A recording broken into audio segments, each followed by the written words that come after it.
Hello everyone, welcome. Melanie Rinaldi here for Rinaldi Performance. I'm just going to wait for Igor Kopeski to join me today for our live session of Coaches Series. Today we're going to be talking about training outside of season. So goal setting, how do you stay motivated when you're not in season and you know that you want to continue to improve as you're in the off season, but you don't quite have the tools or possibly the motivation to do it on your own. So we're going to discuss that, hopefully give you some pointers and some tips on what to do and how to do it when you're in the off season or not competitive training months.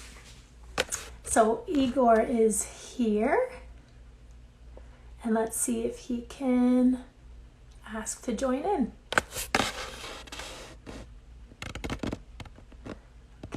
We're just going to wait for him to join in. Should be quick. Hello. Mel. Welcome. Happy Saturday. Happy Saturday. So I was just telling our viewers that today we're going to talk about a little bit of training outside of the season, what happens when competition season is over, and how do we combat, season fatigue or competition fatigue, especially if you're a higher level athlete or a higher level junior or senior athlete and you've been competing for a long time.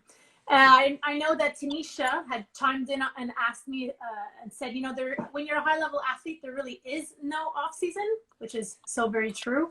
But what about the juniors or the collegiate schools or the high schools that get like 4 or 5 months off? What do you do in order to continue to perform or improve with such a big break? How do you goal set and how do you keep a solid mindset, which is very similar to what we've been going through in terms of the pandemic. It's been a long off season, right? So do you have any thoughts on that before we get started? Yeah, I mean, you mentioned some of it right there, right off the top is, goal setting and kind of what goals. I think it's certainly very different in the off season as towards the competitive season. And, when you have this big break and it's a little bit unclear, it's always hard to work towards something when you don't know what you're working towards. So if you can set yourself some specific targets for that time, and certainly rest is something that's important. So even, going through doing something a little bit mentally restful, that's not specifically your sport, but picking up something just slightly different. And then usually we're training so much, there's always some kind of little injuries. So even using that, taking advantage of that downtime where you're not forced to do that repetitive stuff that exacerbates an injury. You can work a little bit on some cross things, have some flexibility goals or some strength goals that are not the repetitive motions of your sport perhaps, but doing some things that get you into tip-top shape. And so your goal can be being like super healthy when the season starts or super flexible for when the season starts, or those kinds of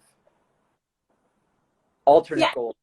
Yeah, absolutely. I mean, I think those alternate goals is what's going to set you apart from the average athlete and put you into a higher level or an elite status. So, for example, I personally, what I used to do in the off season, which was really just a month off, maybe a month, maybe two, if I was lucky, was I really would dissect the season and I would dissect what worked and what didn't work.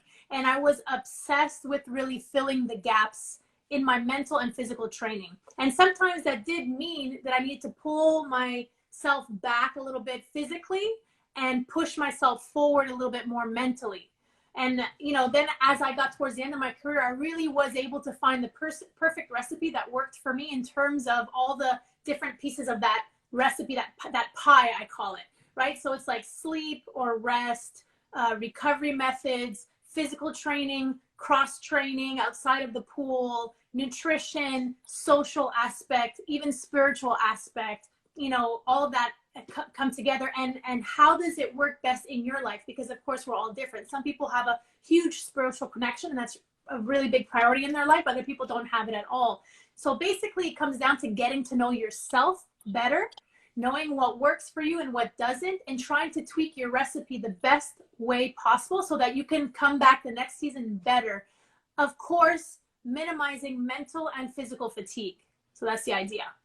Yeah, and I think you touched on another part. Like it sounds like a lot of self-reflection time in the off season where you may not have that time during the competitive season. And I would even go further as looking at what does motivate you during the regular season.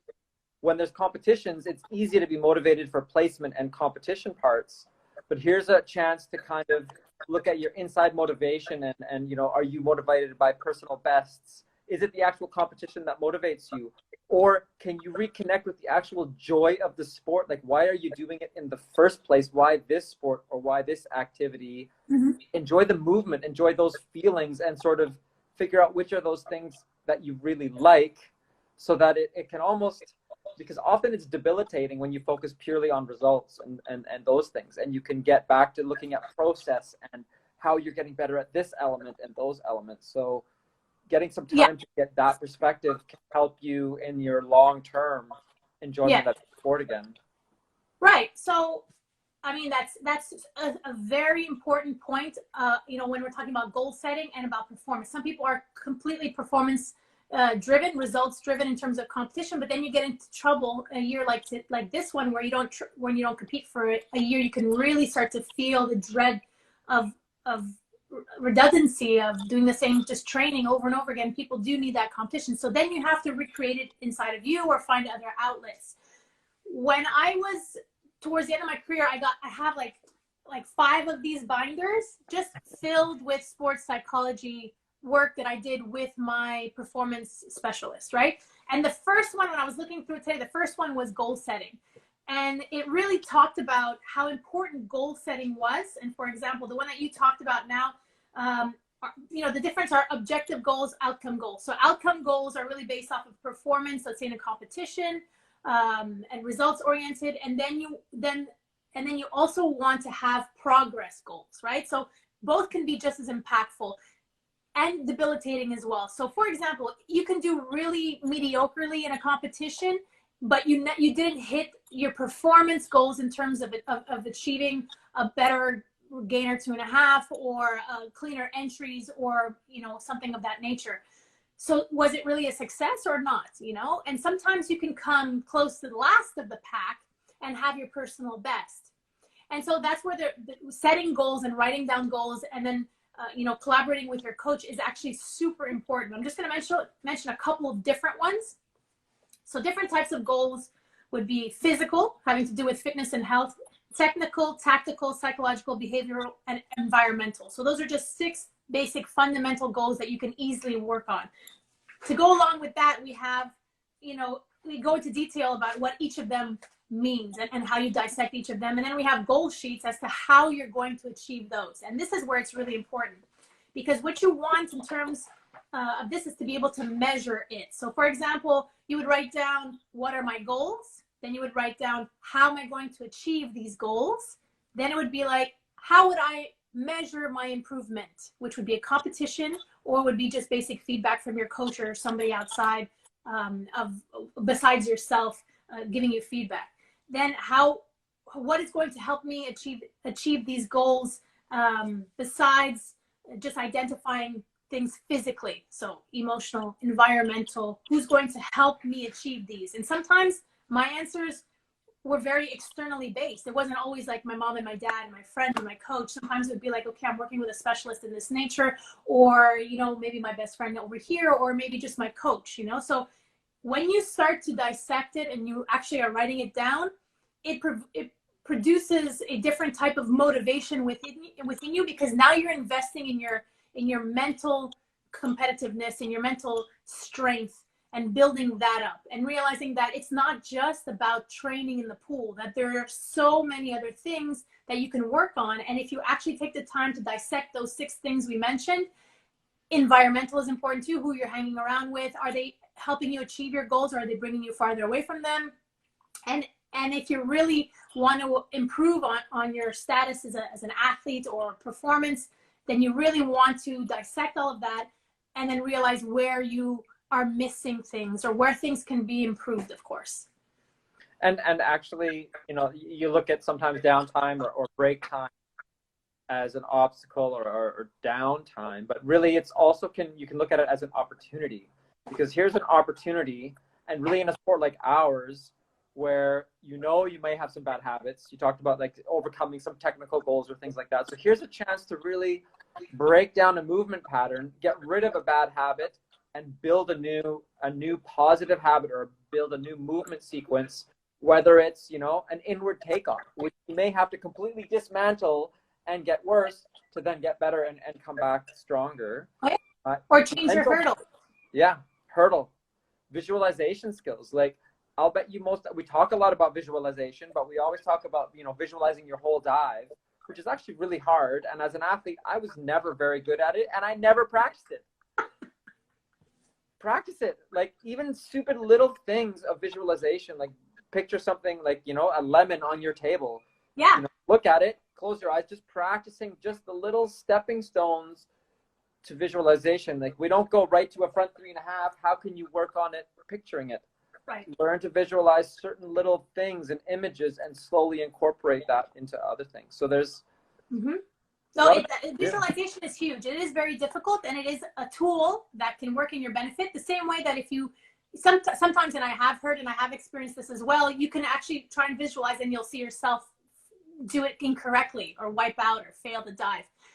You know, what we produce in our minds will and can eventually replicate in real life, right? So if you're feeding yourself positivity, even if it starts at the beginning as an automatic negative, if you work on changing that negative, whether it's visualizing or a conversation or the way that you talk, those will eventually change into positive if you're working on them.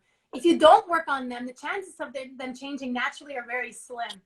But you could produce a very big emotional response in your body, physiological response, by visualizing something exciting or something, you know, sad. How many times do we listen to a song and then it reminds us of a bad time, and instantly our physiology changes, right? So the same thing can happen.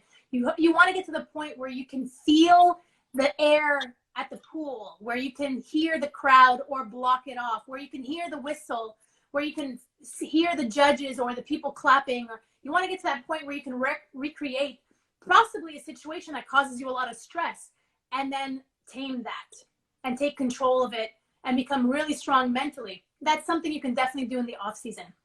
Goal setting, visualizing, and then just working towards those little goals, because they don't happen naturally over, like, in a short period of time. It's not like one day you have it, one day you don't. You really have to work on it and practice them. And you just mentioned the power of music and how it can make you emote in certain ways. So you can take this time to set up your playlist for competitions later on, and how you want to help influence how you're going to feel emotionally as you're going in to compete. I'm sure Tanya does that in soccer all the time before her competitions. She you know, if she wants to score goals and get ready, lead the team down in Memphis, she's going to get things organized, get her music going, pump up the team. You go to professional sports games, that music pumps everyone up. So pick your song, get ready. Yeah, absolutely. I mean, it's vital for me. I definitely have to listen to music. You know, I was somebody that would become very tense in competition. You know, the higher the higher stress the competition, the more tense I would become. And everyone knows when you're tense, even just when you're cold, you can't really move very well, and you're not fluid, and it shows automatically. We're not, you know, we're divers, we're out there, you can see us, we're not in the water like swimmers. So for me, it was the reading or setting myself apart, going for a walk. That was very important for me to just make myself feel more normal, like practice, right? And going back to goal setting, it's important to set short-term goals as well as long-term goals, right? So where do I see myself? What are my goals in 4 years? In diving, we do this because we have Olympic cycles, right?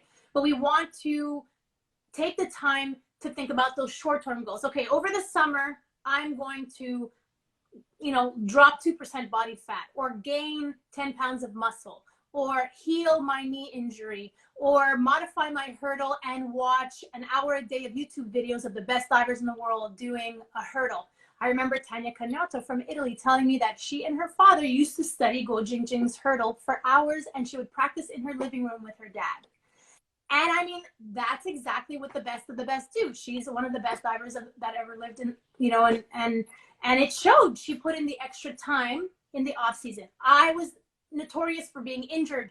I needed to fill my training time with other things besides physical exercises when I was recovering from a shoulder surgery or a double knee surgery or a back injury or any of the other multiple injuries I had. So I became obsessed with finding or filling out the other gaps besides the physical, because we're also overtrained physically.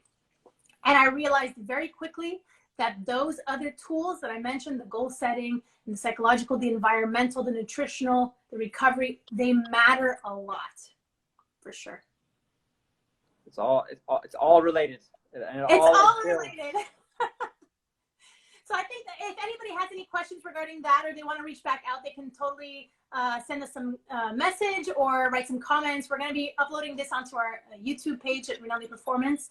And we hope to, get some of your feedback so we can plan for next week and keep just, helping you guys out and sending you little tidbits and tools to hopefully encourage you to stay motivated in the off season.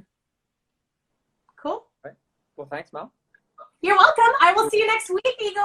Very good. Enjoy the rest of your day. Bye, guys. You too. Bye-bye.